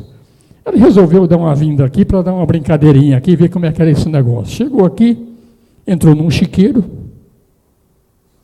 chegou lá no chiqueiro, cheirou a bundinha de uma porca, gostou daquele cheirinho da porca lá, entrou lá, pronto, já fez sexo com a porca, criou um monte de filhotinho de leitãozinho, e começou a gostar, começou a chafurdar na lama lá. Aí o Indra, de repente, perdeu toda a consciência de que ele era o Indra e foi dominado pela matéria e virou um porco. Até que vieram, depois de algum tempo, muito tempo, vieram alguns outros deuses lá do Indra, vieram aqui e falaram, Indra, você é o rei dos deuses, você não é um porco. Não, isso aqui é que é bom. Mexer na lama aqui é uma delícia. Essa porquinha minha aqui é linda, eu gosto dessa porquinha, eu gosto dos meus filhotinhos. Isso aqui é uma beleza. Aí esses deuses, para ajudar o Indra, vieram e mataram a porca, matou os leitãozinhos, matou todo mundo, e ele ficou muito bravo, acordou e começou a dar risada.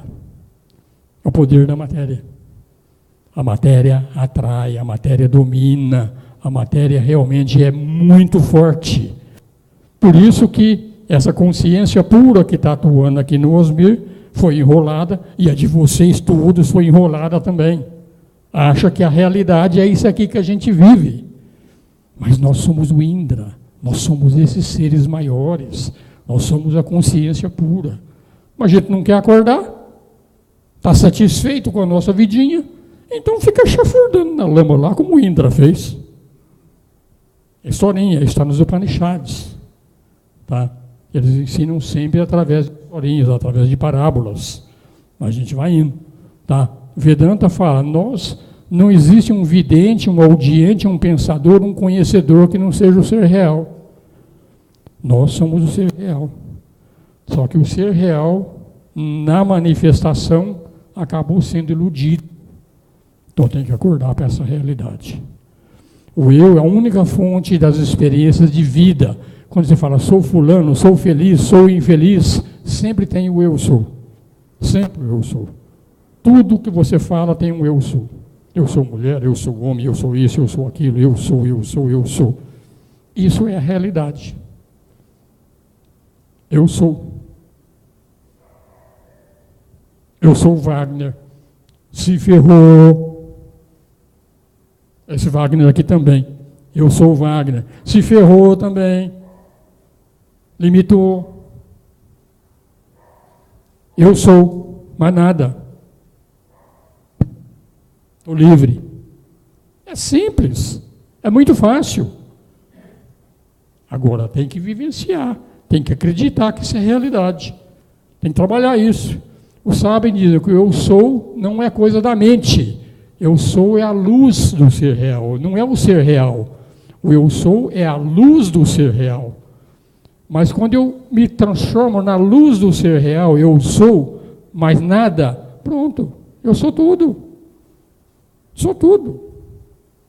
Quando eu sou tudo, eu tenho consciência de tudo, eu vou saber tudo que o Wagner está pensando, o que está pensando, o que ele está fazendo, sei tudo, porque eu sou. Vou futricar na vida dos outros? Absolutamente. Para que eu vou futricar no teu sonho? O teu sonho é problema teu. Deixa eu com o meu sonho. O problema é nós dois acordarmos. Então, o que obscurece o ser real é a aceitação desse pequeno eu. Aceitou que você é a Joyce, então você é a Joyce. Você é o Indra que virou uma porquinha. É a mesma coisa. Tá? Então, sendo a alma individual e real, então não existe algo que perceba o mundo. Aquele que vê o mundo, a coisa vista que é o mundo, é um só. Cada percepção envolve os dois. Se eu enxergo alguma coisa, tem eu que estou enxergando e tem a coisa que eu estou enxergando. São dois, mas é um só. Os três, que é o vidente, o espetáculo e o ato de ver, é a tríade, tá? O ato de ver é o essencial. Então, o ato de ver e não quem vê, porque quem vê é a consciência pura, é uma só, não o Osmir. Veja o Wagner é uma manifestação do todo, também não é real. Então, o importante é o ver, não é o quem vê nem quem é o visto, é o ato de ver que é importante. O ato de ver é a percepção da consciência. Então, a consciência tem percepção do mundo criado através dos meus olhos, através dos teus olhos, através dos olhos deles, é que a consciência tem a percepção do mundo real. Então, o ato de ver é importante. Quem vê não tem a menor importância. Quem é visto também não tem a menor importância. É o ver que é importante. Que o ver é a consciência que está usando esse corpo para perceber o mundo criado. Então, pela luz da consciência, aquele que vê como a coisa que é vista são manifestados. Então, é a consciência que manifesta o que vê e é a consciência que manifesta aquilo que é visto. Então, o que é importante nessa brincadeira todinha? A consciência. Esse aqui é manifestação da consciência. Esse também é manifestação da consciência. Por isso que aquele que vê ou aquele que é visto não tem importância. É chegar na realidade, chegar na consciência que gerou tudo. Então, tudo é um só. Aceitamos o ponto de vista que o mundo é irreal, aceitar o ponto de vista que aquele que vê também é irreal. Veja só, os capítulos das duas aulas anteriores foi sobre a irrealidade do mundo. Já doeu bastante falar que o mundo é irreal. Agora nós estamos querendo mostrar que você também é irreal. Não é só o mundo que é irreal. Nós todos também somos irreais. Esse negócio chamado Osmir aqui não existe. Existe uma consciência. E essa consciência é uma só. Não é mais do que uma. Osmir não tem importância nenhuma. Nenhuma dentro do processo todinho. Ou tem uma importância ínfima dentro desse processo todo. Só observar a grandeza do universo e a insignificância de um ser separado. A gente vê que não tem importância. Então, esse eu é o impostor. Não é o ser real e não é o corpo. O materialista, ele acha que ele é o corpo. Menos mal. O pseudo-espiritualista acha que esse é eu. O corpo existe. Esse alma, ela não existe. Ela é a interação da luz da consciência com o corpo. Mas ela não existe. Não existe como realidade. Mas para efeito de nós, que entrou no mundo e foi dominado pela matéria, é uma realidade dolorida. Tá? Então ele é um impostor, não é nem o real nem o corpo. Quando a gente não pesquisar que ele é um impostor, ele é a condição do ser real, goza a condição do ser real. Então, enquanto você não investigar a irrealidade desse ser, ele goza como se ele fosse o ser real. Então, o ser real é o Osmir. Osmir não é o corpo, Osmir é um pensamento. Mas a gente acha que esse pensamento é a realidade. Está aqui. Tá? Então, quando a gente pesquisa essa irrealidade, inicia a busca do ser persistentemente, ele vai desaparecer e vai nem deixar vestígios. Todo mundo lembra do Buda. Pouquíssimos lembram do Siddhartha Gautama. Muitos lembram do Cristo e acham Jesus. Mas o Jesus vai desaparecer e aquela imagem do Cristo vai ficar mais tempo. Tudo isso é o que está acontecendo. Tá? Que a gente começa a buscar o ser real, tá? Esse ser desaparece. Então, na realidade, quando a gente fala dos mestres, os mestres não existem. Existem, estão lá em Atma, Buddha e Manas, atuando inclusive em Manas, mas por trás deles também existe a mesma consciência que tem por trás de mim. O Krishna falava que o mundo inteiro estava dentro dele, está no Bhagavad Gita isso claramente, ele tinha consciência total de que tudo que é a criação é desse ser único que é essa realidade. Se a gente tiver a consciência de Krishna, que é o objetivo dos Hare Krishnas, atingir a consciência de Krishna, todos vão ter consciência de que o universo todinho está dentro de nós e não fora de nós como nós achamos. Ramana fala, este eu pequeno, que não passa de um fantasma, sem forma, surge quando ele se apodera de uma forma, mantendo-se com essa forma, aumenta a força, quando se busca a verdade ele foge. Então esse eu pequeno hoje ele tem uma força muito grande sobre nós. Mas quando nós fizermos os ensinamentos da Maha Yoga mesmo, que o ensinamento da Maha Yoga é a busca do ser, tanto que ele chama Atma Vichara. Atma é o ser real, o Vichara é busca. Então quando nós fizermos a Atma Vichara, a busca do ser real, quando nós fizermos isso seriamente, esse ego desaparece. Renato, está com algum problema aí? Ok. Tá, então ele vai desaparecer. Tá? Ele foge. Não há eu pequeno durante o sono. Falamos diversas vezes. Só na vigília e no sonho. Em ambos casos ele se manifesta porque tomou conta de um corpo. Se você tira o corpo dele, ele desaparece. Você tira o corpo físico e tira o corpo astral, ele desaparece, não tem mais. Se tirar o corpo da mente, então, acabou, não tem mais nada. Você passa a ser a consciência pura, que é o objetivo da Maha Yoga. Você se tornar a consciência pura. Quando o sono sobrevém, o corpo como ego desaparece, o mundo desaparece também, e esse eu é ignorância que limita o ser real a um corpo. Então esse princípio chamado alma é um negócio que limita eu a esse corpo. Se eu não me limitar a esse corpo, eu expando a minha consciência, é a brincadeira do rio virar um oceano. Então a gente tem que procurar esse pequeno eu, tem que matar esse pequeno eu, tem que procurar o ser real. Na procura do ser real, o que vai acontecer é que não tem espaço para os dois.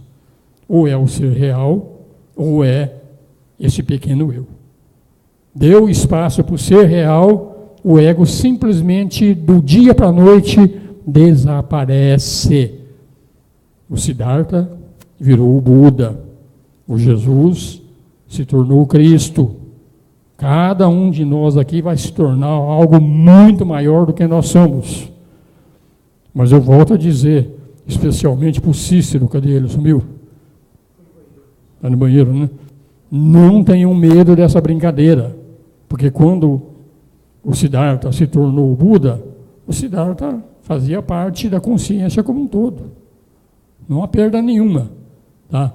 Então esse mundo é criado pelo ego, dividido em duas partes. É o eu e o não eu. Daí surge o eu e meu, que formam o nosso cativeiro.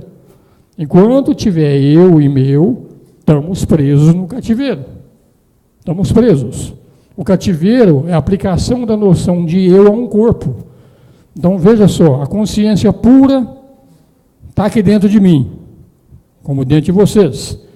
Mas eu me identifiquei de tal forma com esse corpo que a consciência pura ficou aprisionada.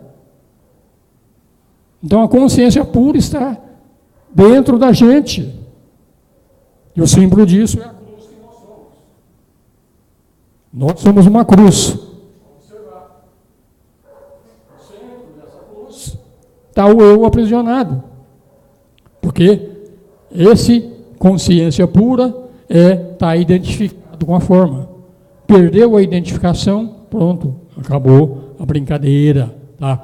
Então, na realidade, os sábios ensinam que o ser real sempre foi livre, sempre foi livre. Tá? O que está preso é uma manifestação do ser real. Tá? Então, está subjugado pela ignorância, então não tem nada que ser libertado. O ser real nunca esteve aprisionado. Aquilo que a gente chama, por exemplo, de alma, que está lá no princípio Atma Buddhimanas, esse princípio Atma Buddhimanas, ele não vem até o plano físico. O plano físico é um robozinho, uma manifestação de Atma Buddhimanas. Só a manifestação.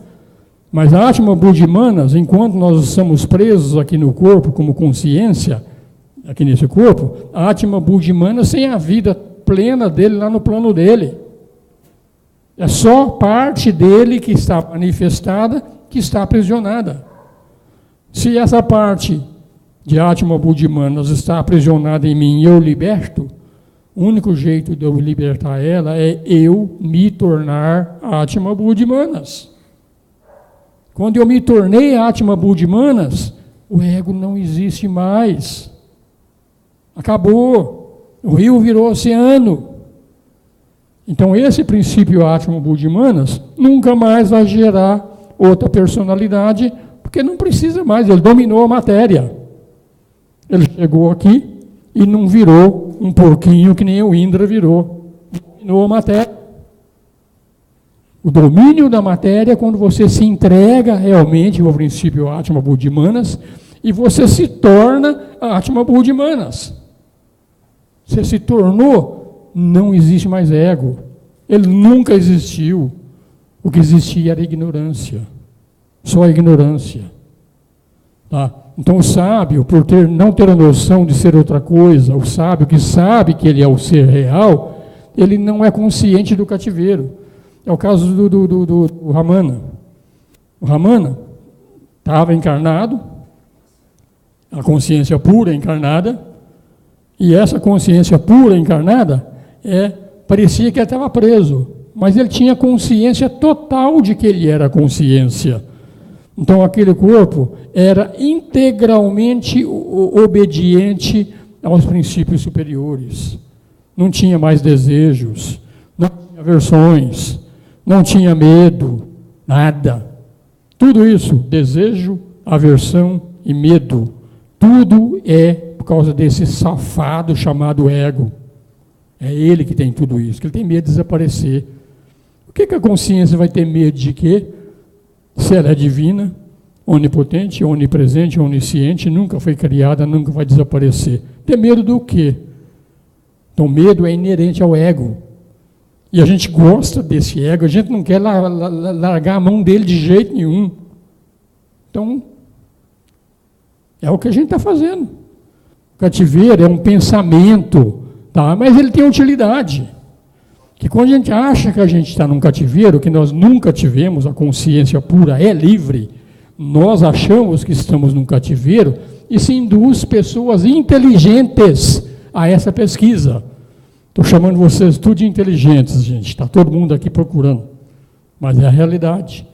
Quando a gente começa a fazer isso aqui, as pessoas inteligentes começam a fazer a pesquisa da busca do ser e leva à compreensão de que não existe cativeiro. Eu não sou o corpo. Eu não sou as emoções. Eu não sou o pensamento. Eu sou a realidade pura. Aconteça o que acontecer aqui, é tudo um sonho. Eu estou lá no meu plano, onde é puro a realidade. Acabou, não tem mais medo. Tá? Não tem medo de morrer. O Trump pode se pegar lá com o ditador da Coreia, que não tem problema nenhum. Nenhum, porque tudo é sonho.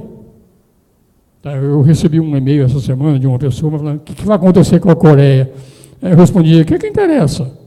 Você é o corpo? Se você é o corpo, você vai se danar. Mas se você não é o corpo, não vai acontecer nada com você. Então, até isso a gente pode responder, que é a realidade. Tá? Você acredita? acredita que você é o corpo, então você está sujeito a ser finito, doente, triste, alegre, está sujeito a tudo, que tudo é finito. Medo, nossa, como todo mundo tem medo. Brincadeira, todo mundo tem um medaço. Na hora de enfrentar uma doença, a gente nem está com medo da doença, a gente está com medo de que vai morrer.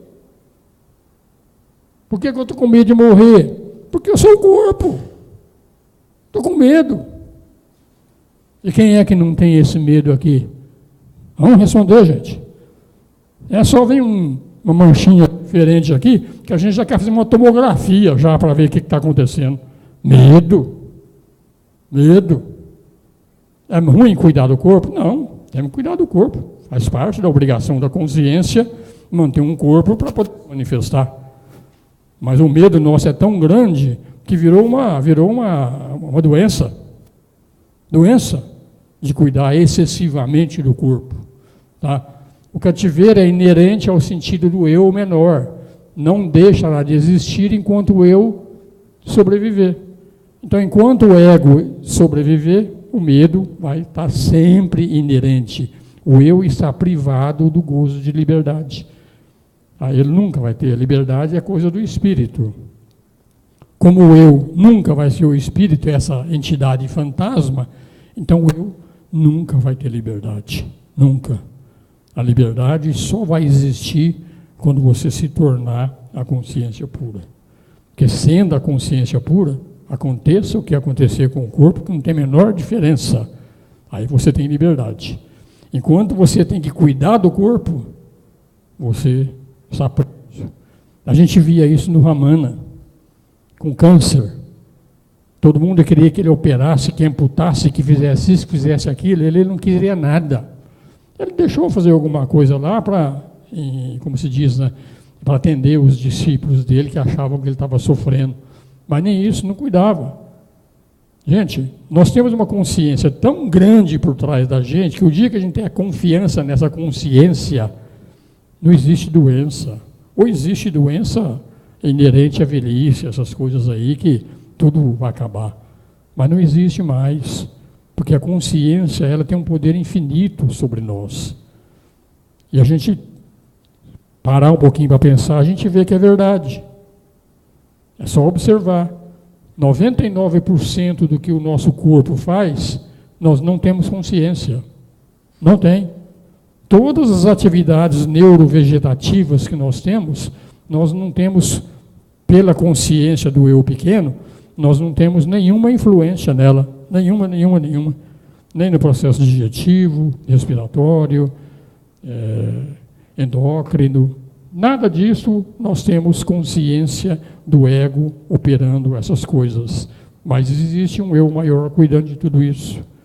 Se esse eu maior que cuida do sistema endócrino, respiratório, vegetativo, cuida de tudo, o ser que tem consciência dessa realidade, ele cuida de tudo. Cuida de tudo. Enquanto nós não temos essa capacidade, nós somos obrigados a fazer tomografia, fazer isso, fazer aquilo, fazer aquilo, porque a gente não sabe cuidar do nosso corpo. Não sabemos. Tal o nosso grau de inconsciência. Nem o nosso próprio corpo nós temos consciência de corrigir ele. Tanto que é ensinado que a maioria das doenças são curadas simplesmente mudando o estado de espírito da mente. Cura a maioria das doenças. Exceto aquelas doenças que são oriundas da velhice mesmo, né? Tem coisa que a gente vai ficando velho, o corpo vai ficando velho, é programado para isso mesmo. Isso não é doença, é o final dele mesmo. Então a gente vai perceber tudo isso aí. Então aqueles que alimentam a esperança de libertação sem perder a individualidade, isso aqui é para você, viu? Viu, Cícero?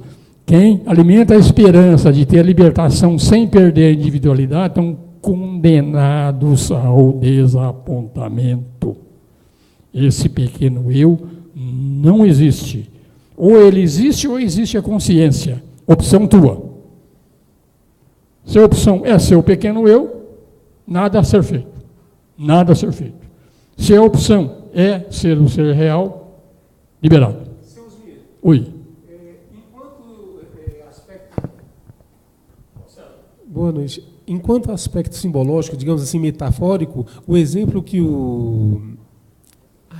fugiu o nome, o Cícero deu, né, dos casos de Siddhartha da Gautama, que deixa o palácio e desce a vida mais simples, São Francisco de Assis, o mesmo, que deixa o pai rico, até o pai perturbando ele para voltar a ser filhinho de papai, ele não quer saber, ele tomou aquela decisão, leva uma vida simples. O próprio Cristo e outros símbolos aí para trás, não seria nesse sentido que ali está falando assim, aqueles que alimentam a esperança de conseguir a libertação sem perder a individualidade, estão condenados ao desapontamento. Ou seja, essas vivências de São Francisco, Buda, eles conseguiram perceber essa verdade aí. E aí eles largaram tudo para fazer aquela caminhada deles. Seria, eu acho que nesse sentido, né? Mais ou menos isso. Quer ver? Vamos fazer o seguinte, hoje o bode expiatório é o Cícero. Mas enquanto o Cícero acha que ele é o Cícero e não quer aprender nada além do Cícero, ele está estagnado. Mas ele não é desse jeito. Tanto que você não é desse jeito, que você vem aqui para ampliar a tua consciência, para ampliar a tua mente. Você lê livros para ampliar a tua mente. Não é conhecimento do Cícero, é conhecimento de outros autores. Então você está aberto realmente a aceitar novos ensinamentos. Não está? Claro que está. Você está demonstrando que você está aberto. Deixa eu só completar. Sim, mas o que você aceita? Aí vem o pequeno Cícero. Ele aceita aquilo que está em consonância com o que ele pensa. Se não tiver em consonância com o que ele pensa, no princípio ele não aceita. Mas a vida vai levar ele a aceitar através de uma série de traumas até que ele chegue à conclusão de que aquilo é uma realidade. Então, traumas na nossa vida são para você acordar para algumas coisas que são verdade e que você, no momento, não está aceitando. Então, essa aceitação tua, que é o teu trabalho, de, pelo menos, refletir sobre aquele ensinamento muito profundamente e tirar a conclusão. Se a conclusão tua não gostei, perfeito. Perfeito. Você não tem que engolir nada. Você tem que refletir e analisar. Agora, dura quando você não aceita nada e nem pensa e nem reflete a respeito. Aí é ignorância. Mas você pega um ensinamento novo. Aí você reflete profundamente e chega à conclusão. Não. Perfeito. Não existe unanimidade. No mundo da dualidade não existe unanimidade. 100% que o Ru falou é correto? Talvez para algumas pessoas que pensem mais ou menos naquela frequência que ele está. Então a gente tem que mudar a nossa frequência para uma frequência cada vez mais sutil. Esse é o trabalho do Cícero. Mas você não tem que engolir não, Cícero, de jeito nenhum. É aquele princípio. Isso, começo do curso eu sempre coloco. Reflita. Tá? Agora, se aquilo que você está refletindo e você não aceitar, por uma razão ou outra, seja qual for, você não aceitar, mas é uma verdade, a própria vida vai te dar umas pancadas para você acordar para essa realidade. Ela vai fazer isso. Então, o Deus da natureza age através de traumas. Você começa a repetir o mesmo erro muitas vezes, repete o erro, repete o mesmo erro muitas vezes, a natureza chega e dá um crau no você, sem dó. Aí você vai reavaliar. Não significa que você não deveria não ter aceito, tá? Mas se o trauma vem, é porque estava alguma coisa aqui dentro da minha reflexão que não estava correta. Trauma sem motivo não existe. Não existe. Principalmente os traumas psicológicos. Todos os traumas psicológicos são ensinamentos.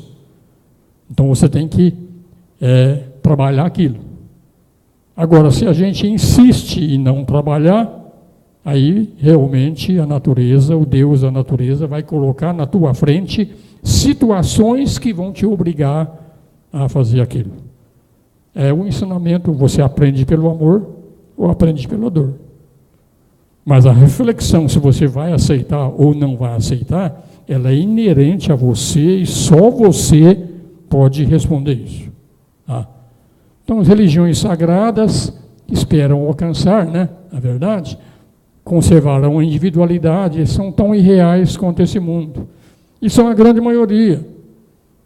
Você vê lá, você pega lá o islamismo, pega os homens-bomba lá, e esses homens-bomba, eles vão lá e falam, não, vai lá, se explode lá, que vai ter 72 virgens te esperando lá depois. E ele acredita, amarra um monte de bomba e vai lá, e se explode. Provavelmente vai ter 72 virgens esperando ele lá. Mas é tão ilusório quanto se ele tivesse ido para o inferno. Tão ilusório. Tá? Então, as religiões, a gente tem que tomar cuidado, tá? Tem uma frase aqui, depois a gente vai mostrar. Nós temos que nos livrar de todas as religiões. Todas. Não tem nenhuma religião que fala a verdade correta. Nenhuma. A única é o ser real. E o ser real não tem religião. Mas ele respeita todas as religiões. Todas. Todas são reflexos dele. Mas como existem reflexos de todas as cores, a luz branca entra num prisma e se transforma no arco-íris, né, nas 7 cores, que na realidade são infinitas cores, mas 7 cores fundamentais. Então a luz branca é a realidade. Cada um dos fragmentos coloridos é um fragmento, não é a realidade. Então não tem nenhuma religião que expresse a realidade. Cada uma delas é um fragmento. Um fragmento. Por isso que eu gosto da teosofia, que a teosofia nos estimula a estudar todos os fragmentos. Estimula, estude todos. A teosofia vem falando, depois que você estudou todas, começa um trabalho de evolução aí, através de iniciações. Chegou na terceira das iniciações, pega tudo que você aprendeu e joga tudo fora. Tudo. Pode ter nenhuma religião. Nenhuma. Então o próprio eu é a fonte de todo o mal que assedia a vida. Mas a maioria prefere os males a perder este pequeno eu. A gente prefere todos os males, que são desejos, aversões, medos, tudo são inerentes ao pequeno eu. Nós preferimos manter os desejos, as aversões e os medos do que perder o pequeno eu. Você vê a que ponto que chega a nossa ilusão. Porque mantendo o pequeno eu, gente, não tem como não ter dificuldade no mundo. Não tem. A velhice é inerente desse mundo, vai acabar. Tudo que você conquistou vai ser perdido. Não adianta você deixar $1 milhão na tua conta corrente, que na próxima vida esses $1 milhão não é teu. Nada. Então é inerente desse mundo isso aqui tudo. Mas o pequeno eu, a gente quer manter ele de tudo quanto é jeito, gosta desse negocinho e não quer abrir mão. Tá? Vedanta diz, vós sois aquilo. Eu já recomendei diversas vezes, tem um livro que eu vou recomendar mais uma vez, tá? Procurem, um livro que chama Eu Sou Aquilo. Tá? A editora que vocês vão achar isso aí é a editora Satsang. Eu Sou Aquilo. É mesmo nível do Ramana aplicada no dia a dia. É a sabedoria do Ramana aplicada no dia a dia. Vós sois aquilo, eu sou aquilo. Tudo isso aqui era muito secreto. A igreja cristã, principalmente a romana, sabe disso aí. Mas escondeu isso aí a 7 chaves, não abre isso aí para ninguém. Porque quando falar que você é aquilo, ele está se referindo à realidade. Aquilo porque não tem explicação. Então é aquilo. Quando você é aquilo, você não precisa de nenhuma religião. Você é o todo. Qual religião que quer entregar essa chave para o crente? Porque quando dá essa chave para o crente, ela vai perder o crente.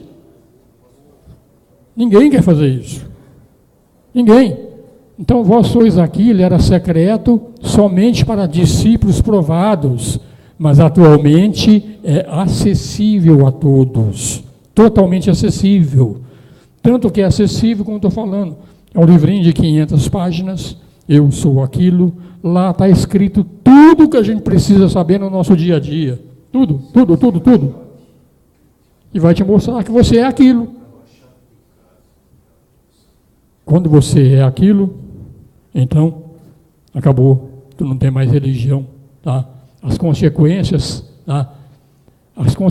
A sabedoria sagrada é acessível a todos, as consequências de saber tudo isso aí pode ser muito desagradável. Por que pode ser muito desagradável? Tá? Quanto mais elevado o ensinamento, maiores os maus pela má aplicação daquilo que você aprendeu. É o princípio da bomba atômica. O Einstein fez energia, massa vezes o quadrado da velocidade. Aplicada de uma forma errada, virou bomba atômica. Então, uma ideia muito boa se transformou em uma coisa muito ruim. Então, essa ideia de que eu sou aquilo, eu sou Deus, eu sou onipotente, eu sou onipresente, quando o ego tem essa ideia, ele fica todo inflado. Eu sou poderoso. Então, faz mais mal do que bem. Por isso que esse tipo de livro, quando a maioria das pessoas leem, elas não vão interpretar e não vão entender o que está escrito por trás das palavras. Para você entender o que está escrito por trás das palavras, isso exige muita reflexão, muita reflexão. Tá? Esse é o lado. Tá? Mas os maiores erros são oriundos daqueles que compreenderam a verdade de que não existe individualidade. São oriundos daqueles que não compreenderam que não existe um eu separado.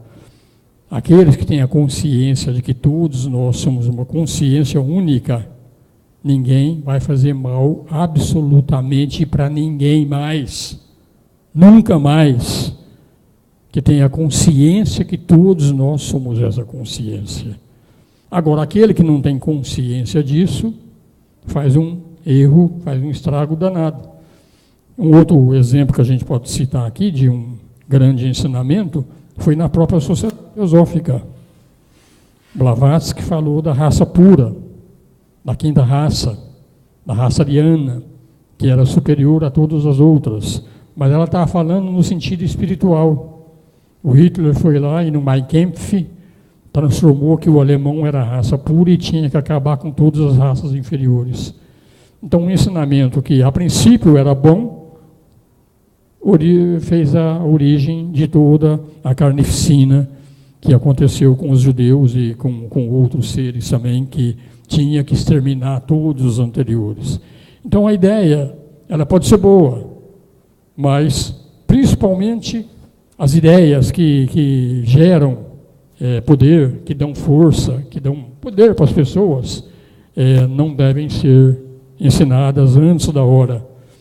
É por isso que você pega os livros espirituais, como Eu Sou Aquilo, ele mostra muita coisa, mas nenhum livro espiritual realmente sério ensina a manipular a energia. Que a manipulação da energia pode fazer maus terríveis. Exemplo disso aí foi o que ocorreu na Lemúria e na Atlântida. Tá? Então, nenhum mestre que realmente queira ensinar, ensina sobre manipulação de energia. Então, a manipulação de energia só é possível de ser aprendizada corretamente para quem já perdeu o ego, que já é a consciência pura. Esses seres manipulam as energias abertamente, mas nunca em benefício próprio, mas sim em benefício da coletividade. Aí você pega um Hitler, dos caras aí, se você entregar esses poderes para ele, nossa, gente, nós estamos lascados. Estamos lascados. As pessoas supõem que vós sois aquilo, tá? Está dizendo que a alma individual é Deus. Então, quando a gente acha que eu sou poderoso, eu sou aquilo, com o senso de pequeno eu, isso é uma blasfêmia. O aquilo é a consciência pura, não é o pequeno eu. Então a gente tem que ver isso aí e fazer esse trabalho para realmente, para que esses segredos sejam abertos à nossa compreensão. Se a gente não tiver munido de uma intenção muito séria de trabalhar para Deus, de trabalhar para a coletividade, qualquer coisa que a gente aprenda acaba sendo muito mais problema do que solução. Muito mais problemas. Tá? Então, quem é ignorante? O ser real não se queixa de ignorância, nunca se queixou. É esse pequeno eu dentro de nós que se queixa de ser ignorante. É ele que faz perguntas. Tá? A gente está sempre questionando aqui. Muita gente vem aqui, questiona. Eu também, muitas vezes estou questionando. Tá? Mas quem está questionando é esse pequeno eu.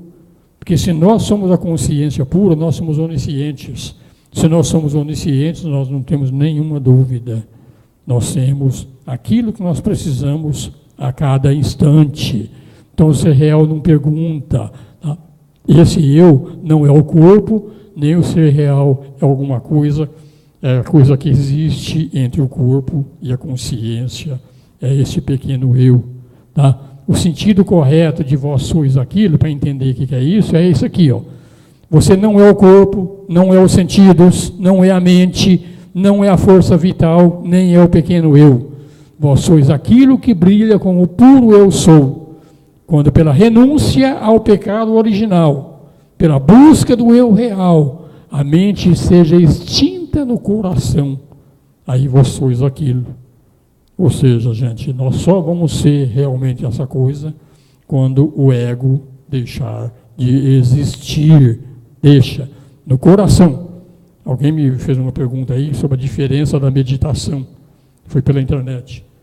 Da meditação aqui na sobrancelha ou a meditação no coração? A meditação na sobrancelha é para o desenvolvimento da mente. A meditação no coração é para extinguir a mente.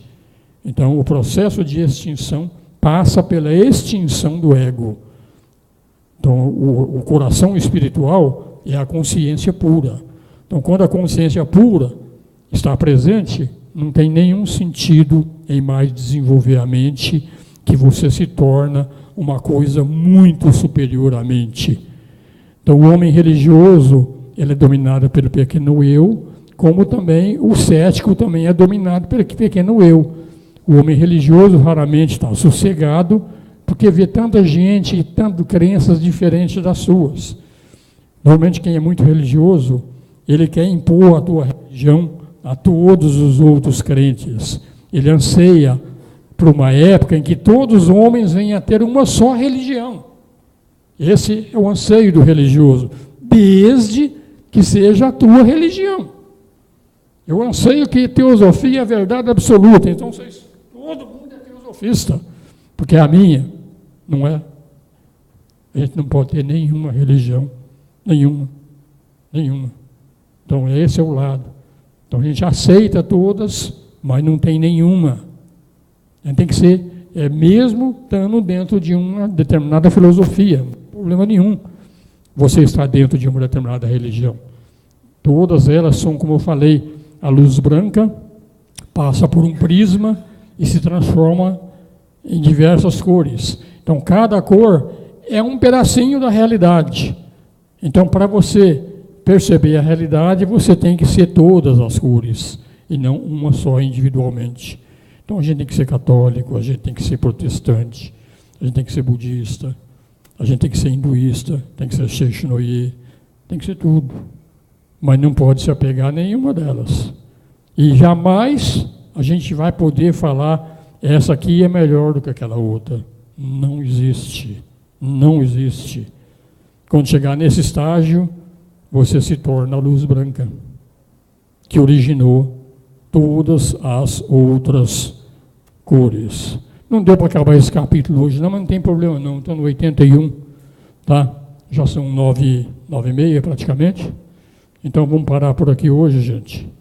E hoje foi uma aula mais dolorida, porque primeiro aprender que o mundo é uma irrealidade, mas depois a gente insistir que nós também somos irreais, enquanto pequeno eu, isso às vezes machuca. Tá? mas vale para que cada um chegue em casa, faça uma profunda reflexão sobre a tua irrealidade. Façam isso. Aceitando ou não aceitando, façam realmente essa reflexão profundamente sobre tudo isso. Aí faz sentido fazer um workshop. Se a gente não fizer isso aí, ficar só realmente nesse trabalho periférico, na superfície, a gente aprende a nadar na superfície e não resolve, tem que mergulhar. Tem que mergulhar fundo, sem medo, sem medo. Vai fundo. Ok, gente? Obrigado a todos, hein?